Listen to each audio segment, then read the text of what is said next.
నమస్తే, welcome to BRK news. This is Manoj. ఆంధ్రప్రదేశ్లో రాజకీయాలు మరోసారి ఉద్రిక్తంగా మారుతున్నాయి. మహిళల భద్రతా అంశం చుట్టూ పార్టీల మధ్య మాటల యుద్ధం తీవ్ర స్థాయికి చేరిందా? జనసేన అంటే కామసేన, కామాంధుల సేన అంటూ మాజీ మంత్రి ఆర్కే రోజా చేసిన వ్యాఖ్యలు రాష్ట్ర రాజకీయాల్లో కలకలం రేపుతున్నాయి. మహిళా ఉద్యోగిపై లైంగిక వేధింపుల ఆరోపణలు ఎదుర్కొంటున్న జనసేన ఎమ్మెల్యే అరవ శ్రీధర్పై తక్షణ చర్యలు తీసుకోవాలని డిమాండ్ చేస్తూ వైసీపీ నేతలు రోడ్డెక్కారు. ప్రధానంగా వైసీపీకి సంబంధించినటువంటి కార్యకర్తలు, నేతలు అక్కడ ఉన్నటువంటి పరిసర ప్రాంతాల్లో రోడ్ల మీదకి వచ్చి ధర్నాలు చేస్తున్నటువంటి పరిస్థితి ఉంది. ఇక నగిరి ఏజేఎస్ కళ్యాణ మండపం నుంచి ఓం శక్తి ఆలయం వరకు నిర్వహించిన ర్యాలీ కీచక ఎమ్మెల్యేకు శిక్ష పడాల్సిందేనంటూ నినాదాలు. అసలు ఈ కేసులో ఏం జరిగింది? బాధితురాలికి న్యాయం జరిగిందా లేదా రాజకీయ ఒత్తిళ్లతో వ్యవహారం నీరు గారిపోతుందా? ఈ నిరసన వెనుక రాజకీయ వ్యూహమా లేదా మహిళల భద్రతపై నిజమైన ఆవేదన అన్న ప్రశ్నలు ఇప్పుడు తెరపైకి వస్తున్నాయి. ఇదిలా ఉంటే సదరు ఎమ్మెల్యేపై ఓ మహిళ చేసిన ఆరోపణల వ్యవహారం పరిస్థితి గమనించిన జనసేన హైకమాండ్ రంగంలోకి దిగేసింది. విచారణ కోసం 3 సభ్యులతో ఓ కమిటీని ఏర్పాటు చేసింది. అప్పటి వరకు పార్టీ కార్యకలాపాలకు దూరంగా ఉండాలని సదరు ఎమ్మెల్యేని జనసేన హైకమాండ్ ఆదేశించింది. ఇక ఈ నిరసనలో మాజీ మంత్రి ఆర్కే రోజా చేసిన వ్యాఖ్యలు మరింత దుమారం రేపాయి. జనసేన అంటే క్యారెక్టర్ లేని నాయకుల పార్టీ అంటూ మహిళలకు న్యాయం చేయలేని రాజకీయ శక్తిగా విమర్శించారు. మహిళకు అన్యాయం జరిగితే పాలకులు స్పందించరా? బాధితురాలికి న్యాయం చేయడం ప్రభుత్వం బాధ్యత కాదా అంటూ రోజా ప్రశ్నించారు. రైల్వే కోడూరులో బాధితురాలికి న్యాయం చేయాలంటూ ఈ కేసులో రాష్ట్ర హోంమంత్రిని సస్పెండ్ చేయాలన్న డిమాండ్ కూడా తెరపైకి తీసుకొచ్చారు. ఆర్కే రోజాతో పాటు బోమున కరుణాకర్ రెడ్డి, ఎమ్మెల్సీ చంద్రశేఖర్ రెడ్డి, ఇతర వైసీపీ నేతలు ఈ అంశాన్ని పూర్తిగా రాజకీయ అజెండాగా మార్చిందా లేదా మహిళా హక్కుల కోసం వైసీపీ పోరాటం నిజమైనదేనా అన్న చర్చ మొదలైంది. ఇక ఈ ఆరోపణలపై జనసేన ఎలా స్పందిస్తుంది? రాజకీయ ఆరోపణలు కొట్టిపారేస్తారా? మహిళల భద్రతా అంశాన్ని రాజకీయ లబ్ధికి వాడుకుంటున్నారా లేదా పాలకుల నిర్లక్ష్యాన్ని ప్రశ్నించడమే లక్ష్యమా? హోంమంత్రిని సస్పెండ్ చేయాలన్న డిమాండ్ రాజకీయంగా ఎంతవరకు వెళ్తుంది? ఈ అంశం అసెంబ్లీ వరకు దారి తీస్తుందా? ఏది ఏమైనా జనసేన పై రోజా చేసిన తీవ్ర వ్యాఖ్యలు, ఇప్పుడు వైసీపీ రోడ్డెక్కి చేసిన నిరసనలు ఏపీలో రాజకీయ వేడి మరింత పెంచడం ఖాయం. రానున్న రోజుల్లో ఈ కేసులో న్యాయపరమైన చర్యలే ఎక్కువగా మాట్లాడుకుంటారా లేదా రాజకీయ విమర్శలే ప్రధాన అజెండాగా మారుతాయా అన్నది వేచి చూడాల్సిందే.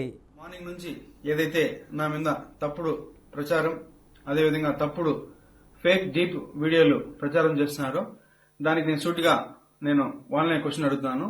నేను 2021 నుంచి సర్పంచ్ గా 3 years కంటిన్యూగా సర్పంచ్ గా పనిచేశాను. సర్పంచ్ గా పనిచేసేటప్పుడు నా విలేజ్ లో కావచ్చు, లేకపోతే పక్క పంచాయతీలు కావచ్చు, మండలంలో కావచ్చు, ఏ రోజైనా శ్రీధర్ ఇలాంటి తప్పులు చేస్తాడు, శ్రీధర్ పలానా తప్పులు చేస్తాడు, తప్పుడు వ్యక్తి అని నిరూపించండి. అదేవిధంగా ఈ రోజు మా జనసేన పార్టీ అధ్యక్షులు శ్రీ గౌరవ ఉప ముఖ్యమంత్రి కళ్యాణ్ సార్ దగ్గర ఆయన అడుగుజాల్లో నడుస్తూ ఆయన పనితీరుపై దృష్టి పెట్టి ఆయన ఎట్లయితే ప్రజలకు సేవ చేస్తున్నాడో అంతటికన్నా కొంచెం ఆయన దాంట్లో 1% ప్రజలకు సేవ చేస్తూ నా రైల్వే కోడ్ నియోజకవర్గంలో నేను పని చేస్తుంటే నాపైనే ఈ విధంగా దుష్ప్రచారం స్టార్ట్ చేయడం జరిగింది. ఏదైతే నేను ఈ videos, fake deep videos morning నుంచి ఫేక్ అని చెప్తున్నారో దానికి నేను సూటిగా మరొకసారి వాళ్ళని అడుగుతున్నాను. ఈ 1.5 year నుంచి నేను చేశా అంటున్నారు కదా, నేను లాస్ట్ 6 months నుంచి నన్ను ఇట్లే హరాస్మెంట్ చేస్తా ఉంటే మా అమ్మ పోయి పోలీస్ కంప్లైంట్ కూడా ఇచ్చింది. ఈ రోజు మార్నింగ్ నుంచి ఏదైతే నా మీద తప్పుడు ప్రచారం ఇక ఇదే అంశానికి సంబంధించి లైవ్ లో మనతో పాటు చర్చించడానికి బొట్ల రామారావు వైసీపీ అధికార ప్రతినిధి, అలాగే టీడీపీ నుంచి ఉట్ల సురేందర్ నాయుడు ఉన్నారు. ప్రధానంగా ఇరువురు నాయకులకి ఇద్దరికి నమస్కారం. రైట్, ప్రధానంగా జనసేన పార్టీకి సంబంధించినటువంటి రైల్వే కోడూరు ఎమ్మెల్యే ఎవరైతే అరవ శ్రీధర్ ప్రధానంగా లైంగిక ఆరోపణలతో ఎదుర్కొన్నటువంటి పరిణామాలని డైరెక్ట్గా మనం వీడియో రూపంలో కూడా చూసాం, నిస్సిగ్గుగా చూసాం. ఆంధ్రప్రదేశ్లో సంచలనంగా మారినటువంటి రైల్వే కోడూరు జనసేన ఎమ్మెల్యే అరవ శ్రీధర్ లైంగిక ఆరోపణలతో పెను దుమారాన్ని రేపుతున్నటువంటి పరిస్థితి ఆంధ్రప్రదేశ్ రాజకీయ వర్గాల్లో చర్చ జరుగుతుంది. ఇవాళకి సంబంధించినటువంటి డిబేట్లో మనతో మాట్లాడడానికి లైవ్లో ఉట్ల సురేందర్ నాయుడు టీడీపీ అధికార ప్రతినిధి ఉన్నారు. సురేందర్ నాయుడు గారు నమస్తే. నమస్తే సార్. ఎలా చూడొచ్చు అంటారు? మీ కూటమి పార్టీలో భాగస్వామ్యంగా ఉన్నటువంటి Janasena party MLA, Railway Koduru MLA Arava Sridhar నిస్సిగ్గుగా వీడియోల రూపంలో డైరెక్ట్గా ప్రత్యక్షంగా దొరికిపోయినటువంటి పరిస్థితిని మనం అందరం చూస్తున్నాం. ఏం చెప్తారు? పార్టీ నుంచి సస్పెండ్ చేయాలా, లేకపోతే క్రమశిక్షణ కమిటీకి ఆదేశించిన విధంగా చర్యలు తీసుకునేటువంటి అవకాశం ఉందంటారా? సార్, ఇప్పుడు మా పార్టీ కానీ మా కూటమిలో ఉన్నటువంటి పార్టీలు కానీ ఎవరైనా కూడా చిన్న కార్యకర్త నుండి పెద్ద నాయకుడి వరకు మహిళల పట్ల ఏదైనా కానీ అసభ్యకరంగా ప్రవర్తిస్తే వెంటనే చర్యలు తీసుకుంటారు. దీంట్లో ఎలాంటి అనుమానం లేదు. దానికి నిదర్శనమే ఈరోజు పవన్ కళ్యాణ్ గారు త్రిసభ్య కమిటీ వేయడం జరిగింది. త్రిసభ్య కమిటీ ముందు శ్రీధర్ హాజరయ్యి ఆయన నిర్దోషిత్వాన్ని నిరూపించుకుంటాడు. నిర్దోషిగా తేలకపోతే ఆయన మీద ఖచ్చితంగా చర్యలు ఉంటాయి. దీంట్లో ఎలాంటి అనుమానం లేదు. ఇది నేనేమంటానంటే, నిజంగా ఈరోజు తెలుగుదేశం పార్టీ కానీ కూటమి ప్రభుత్వం కానీ మహిళల పట్ల అపారమైనటువంటి ప్రేమ, అభిమానం, గౌరవం ఉండేటువంటి పార్టీ తెలుగుదేశం పార్టీ, అదేవిధంగా కూటమి ప్రభుత్వం. ఈరోజు అంతటి ప్రేమ, అభిమానము, గౌరవం ఉండేటువంటి కూటమి పార్టీలో ఇలాంటి సంఘటన జరిగితే ఉపేక్షించే ప్రసక్తే లేదండి. దీంట్లో నేనేమంటానంటే, ఎవరైతే వీణా అనే మహిళ వచ్చి ఆరోపణ చేస్తా ఉందో ఆ మహిళ ఏం ఆరోపణ చేసింది? శ్రీధర్ గారు నన్ను 5 సార్లు బలాత్కారం చేశాడు, 5 సార్లు నేను ప్రెగ్నెన్సీ అయ్యాను, 5 సార్లు నేను అపార్షన్ చేసుకున్నాను అని చెప్పి ఆవిడ మీడియా ముందు వచ్చి మాట్లాడారు. నేను అడుగుతున్నా, నిజంగా శ్రీధర్ ఆ పని చేసుంటే మీరు 5 సార్లు అపార్షన్ చేసుకోవాల్సినటువంటి అఘాయిత్యం ఏమైచ్చిందండి? మీరు 5 సార్లు ఎందుకు అపార్షన్ చేసుకున్నారు? నిజంగా మీ మీద లైంగిక దాడి జరుగుంటే ప్రభుత్వం ఉంది కదా, ప్రభుత్వ పెద్దలు ఉన్నారు కదా, మీరు రిపోర్ట్ చేసి ఉండొచ్చు కదా. 5 సార్లు అపార్షన్ చేసుకుంటారండి ఎవరైనా? మనం కూడా ఆలోచించాలి కదా. ఒక మనిషి మీద ఆరోపణ చేసేటప్పుడు ఈ ఆరోపణలు ఎంత మాత్రం పసుంది ఈ ఆరోపణలో అనేది కూడా మనం ఆలోచించాలి కదా. నిస్సిగ్గుగా మనం మీడియా ముందుకు వచ్చేసి 5 సార్లు చేశారు, నేను 5 సార్లు క్షమించేశానా లేకపోతే ఉపేక్షించినాను అంటే మనం ఇంకా ఏం మాట్లాడాలా? దాన్ని బట్టి అర్థమైపోతుంది కదా ఆ మహిళ మాట్లాడుతున్నటువంటి దాంట్లో నిజం ఎంత అనేది. దానికి ఒత్తాసు పలుకుతూ రోజా గారు మాట్లాడతారు. రోజా గారు ఏం మాట్లాడతారు? రోజా గారికి, వైసీపీ నాయకులకి హక్కు ఉందా దీని మీద మాట్లాడే హక్కు? రోజా గారు అయితే దిగజారి రైట్. ప్రధానంగా రోజా గారు మాట్లాడినటువంటి విషయాల గురించి కూడా మనం మాట్లాడుకున్నాం. ఏదైతే ప్రధానంగా వీణా ఎవరైతే మహిళా ప్రభుత్వ ఉద్యోగి ఆరోపిస్తున్న విధంగా ప్రత్యక్షంగా మాట్లాడినటువంటి మాటల్ని చూసాం. మరి వీడియోల రూపంలో కూడా ప్రత్యక్షంగా దొరికిపోయినటువంటి పరిస్థితి కూడా చూస్తున్నాం. మరి ఇంత ఆలస్యం ఎందుకు? ఆయన్ని చర్యలు తీసుకోవడానికి ఎందుకు ఇంకా కూటమి ప్రభుత్వంలో ఈ నిత్తేజం నెలకొంది అనుకోవాలి? మనోజ్ గారు నిన్న వీడియో రిలీజ్ అయింది. వెంటనే ఆగమేఘాల మీద స్పందించినటువంటి ప్రభుత్వం, జనసేన పార్టీ కూడా త్రిసభ్య కమిటీ వేయడం జరిగింది. త్రిసభ్య కమిటీ వేసి ఖచ్చితంగా దోషిగానే అయితే శ్రీధరు దాంట్లో ఉపేక్షించే ప్రసక్తే లేదు, చర్యలు తీసుకుంటారు. వీళ్ళు డైవర్షన్ పాలిటిక్స్ అంటే ఇప్పుడు నేను అడుగుతున్నాను సార్ మనోజ్ గారు, ఇప్పుడు 5 సార్లు నన్ను బలాత్కరించారు, 5 సార్లు నేను అపార్షన్ చేసుకున్నాను అంటే దీని అర్థం ఏంటి సార్? మీరు ఎందుకు చేసుకోవాలి 5 సార్లు అపార్షన్? నిజంగా మిమ్మల్ని అతను బలాత్కరించుంటే 5 సార్లు మీరు అపార్షన్ ఎందుకు చేసుకోవాలి? ప్రభుత్వం లేదా? ఆంధ్రప్రదేశ్లో పోలీస్ యంత్రాంగం లేదా? ఆ రోజు ఎందుకు రాలా మీడియా ముందుకు? ఈ రోజు వచ్చేటువంటి మీరు మొట్టమొదటిసారి నిజంగా మిమ్మల్ని బలాత్కరించుంటే ఆ రోజు మీడియా ముందుకు వచ్చి ఉండొచ్చు కదా. మీరు ఒకవేళ పోలీస్ యంత్రాంగం కానీ ప్రభుత్వం కానీ స్పందించలేదనుకుంటే 5 సార్లు అపార్షన్ చేసుకున్నాక 6వసారి మీడియా ముందుకు వస్తారా ఎవరైనా? అంటే దీన్ని బట్టి అర్థమైంది డైవర్షన్ పాలిటిక్స్, వీళ్ళ వెనకాన వేరే అజెండా ఉంది అనే కదా అర్థం.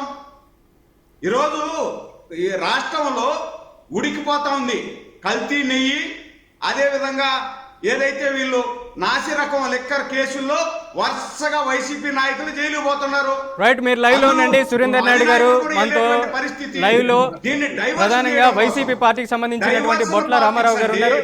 రామారావు గారు మీరు చెప్పండి, ఏంటి ప్రధానంగా డైరెక్ట్గా దొరికినటువంటి వీడియోలు ప్రత్యక్షంగా మనం చూస్తున్నాం. ఏదైతే విచారణకు ఆదేశించారో ఒక కమిటీని 3 సభ్య కమిటీని కూడా వేశారు. మరి వాస్తవ పరిస్థితులను తెలుసుకునేంత వరకు పార్టీ కార్యక్రమాలకు దూరంగా ఉండాలనేసి జనసేన సూచిస్తుంది.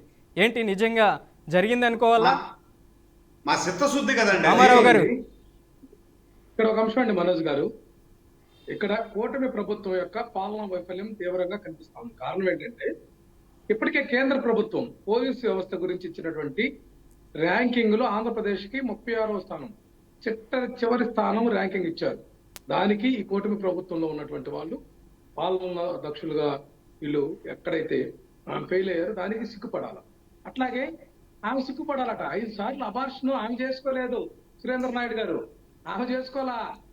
ఆ కూటమిలో ఉన్నటువంటి జనసేన చెప్పింది. మీరేమన్నా దొరుకుతుంది చేశారు, ఆమె చేసుకోలేదు. రామారావు గారు, మీరు ఒక ఆరోపణ చేసేటప్పుడు దాంట్లో నిజాలు తెలుసుకొని మాట్లాడాలా? 5 సార్లు అపార్షన్ చేసుకునిందంటే ఆమె చేసుకోలేదు, మీరు చేశారా? లేదు బలవంతంగా ఎవరు ఆమె దొడుకొని పోయి అపార్షన్ చేపించారు? ఏ హాస్పిటల్లో చేపించారు? హాస్పిటల్ రిజల్ట్ కూడా బయట పెట్టాలా? ఏ హాస్పిటల్లో 5 సార్లు ఆమె అపార్షన్ చేసుకునింది? అపార్షన్ చేసుకున్నటువంటి హాస్పిటల్, అపార్షన్ చేసుకున్నటువంటి డాక్టర్, చేసినటువంటి డాక్టర్ ఇవన్నీ బయట పెట్టాలా? ఊరికే గుట్టగాల్చి ముఖాన్ని వేసేసి తుడుచుకోండిరా అంటే కుదరదు కదా. వినండి, మీరు వ్యక్తిత్వ హననానికి పాల్పడదు. ఏదంటే అది మాట్లాడుతున్నారు మీరు. నేనేమంటున్నానంటే వినండి, మీరు ఇక్కడ సబ్జెక్ట్ వినండి. ఇక్కడ ఎమ్మెల్యే పాత్ర ఏంటి? ఆమె ఒక మహిళా ఉద్యోగిని, ఆమెకు తల్లిదండ్రులు లేరు. ఏనా అనేటువంటి మహిళ ప్రభుత్వ ఉద్యోగిని ఇతను బలవత్కారం చేసినటువంటి ఎమ్మెల్యే సంగతి ఏంటనేది ఇక్కడ ప్రశ్నార్థకం. అట్లాగే మీరేమంటున్నారు, దాన్ని ఏదో కవర్ చేయాలి, ఇది కూటమి ప్రభుత్వం కదనే యాంగిల్ కాదు ఇక్కడ చూడాల్సింది. ఒక మహిళ, అందుట్లో ప్రభుత్వ ఉద్యోగిని పట్ల ఆ యొక్క పాలన ఉన్నటువంటి శాసనసభ్యుడు ఆ యొక్క సంరక్షకుడిగా ఉండాలి, కానీ భక్షకుడిగా ఉండేటట్లనే ఆమె శీలాన్ని భక్షించి ఈరోజు ఆమెను మోసం చేసి ఆమెను పెళ్లి చేసుకుంటానని చెప్పాడు, లేకపోతే వాళ్ళ భర్త నుంచి విడదీశాడు. ఇవన్నీ చేసినటువంటి సందర్భం ఎమ్మెల్యే ముందు. పైగా ఎమ్మెల్యే ఏం చెప్తాడు, నేను అమాయకుడిని, నాకేం తెలియదు, నా వీడియో కూడా అది ఫేక్ అని చెప్తాడే. అది రాజకీయంలో ఈ యొక్క డైవర్షన్ ఏంటంటే అది. అట్లాగే ఆయన ఎమ్మెల్యే తల్లి ప్రమేలమ్మ చేత ప్రెస్ మీట్ పెట్టించారే, అది రాజకీయం అంటే. అది రాజకీయం చేసింది ఎవరనేది ఈ కూటమి ప్రభుత్వం అక్కడ అర్థం చేసుకోవాలి మీరు. ఇక్కడ నేనేమంటానంటే ఈ యొక్క జనసేన పార్టీకి నిబద్ధత లేదండి. ఏం చెప్పారు, సుగాలి ప్రీతి కేసుని నేను అసలు ప్రభుత్వంలోకి వచ్చిన తర్వాత వెంటనే మొట్టమొదటి తీసుకుంటామని చెప్పి ఈ రోజు వరకు మొహం చాటేశారు. కారణం ఏంటండి, 33,000 మంది ఉమెన్ ట్రాఫికింగ్ జరిగింది వైసీపీ హయాంలో. వాలంటీర్లు దీనికి కారణం అని చెప్పినటువంటి పవన్ కళ్యాణ్ తోకముడిచాడే అంటే ఇది అబద్ధపు ఆరోపణ కాదా?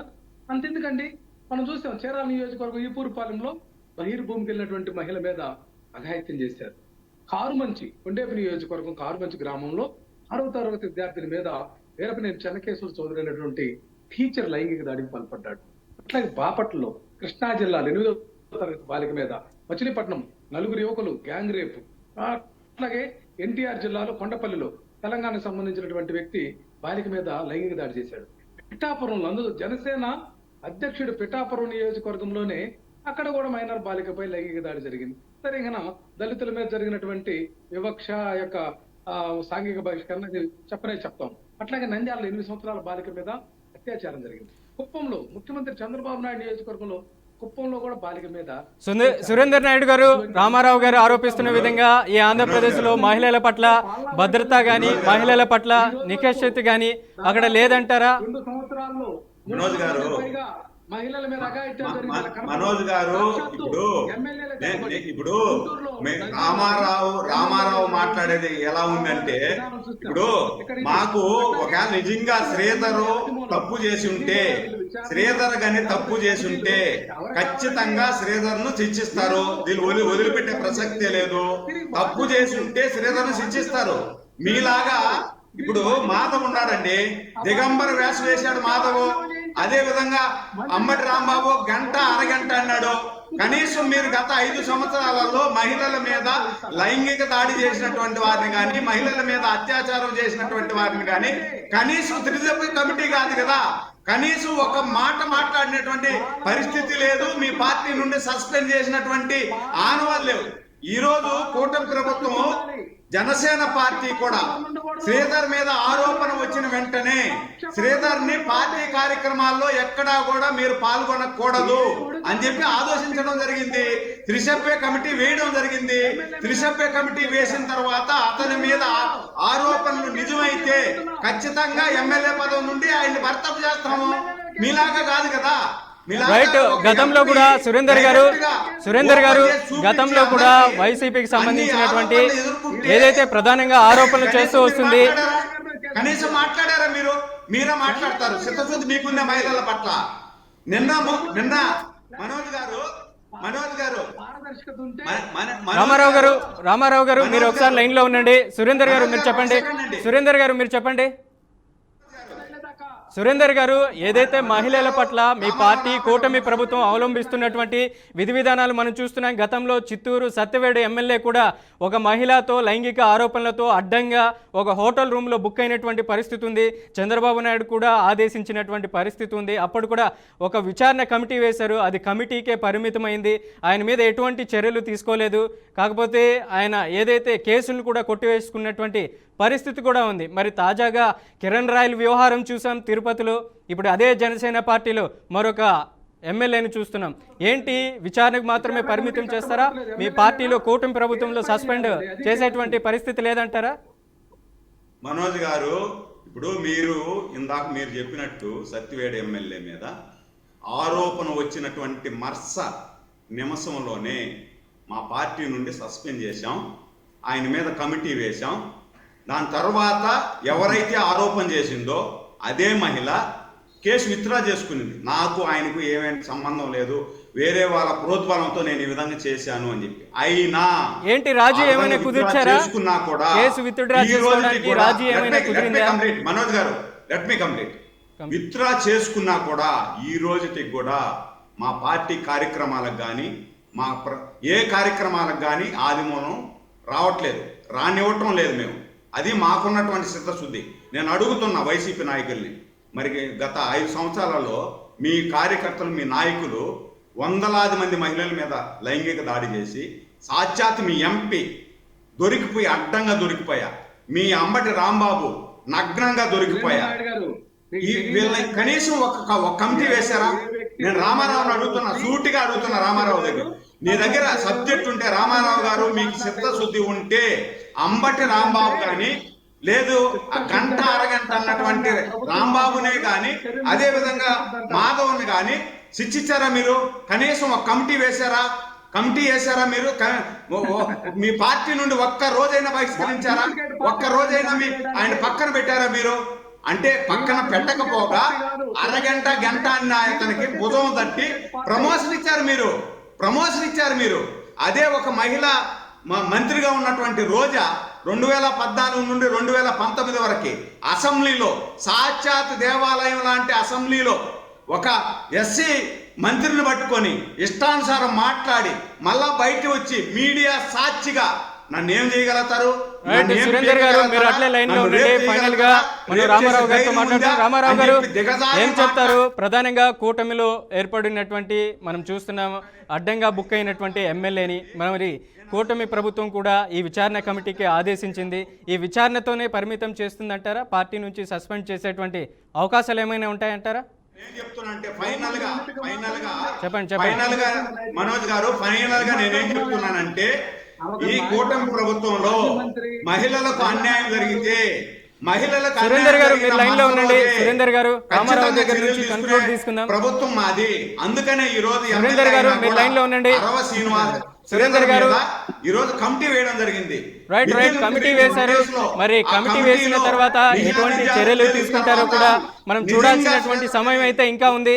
మరి మనకు రామారావు గారు ఉన్నారు, వారి దగ్గర నుంచి కన్క్లూడ్ తీసుకుంది. రామారావు గారు మీరు చెప్పండి, ఏంటి ఈ కమిటీలకు మాత్రమే పరిమితం అవుతుంది అనుకోవాలా? సురేందర్ గారు మీరు లైన్ లో ఉండండి. మీకు ఆపోజిట్ పార్టీ, ప్రతిపక్ష పార్టీ వర్షన్ కూడా తీసుకోవాలి కదా. సురేందర్ గారు మీరు లైన్ లో ఉండండి. మీ ప్రతిపక్ష పార్టీకి సంబంధించినటువంటి వర్షన్ కూడా తీసుకుందాం. ప్రతిపక్షాలకు సంబంధించినటువంటి ఏ విధంగా వాళ్ళ వర్షన్ తెలియజేస్తారు. రామారావు గారు మీరు చెప్పండి.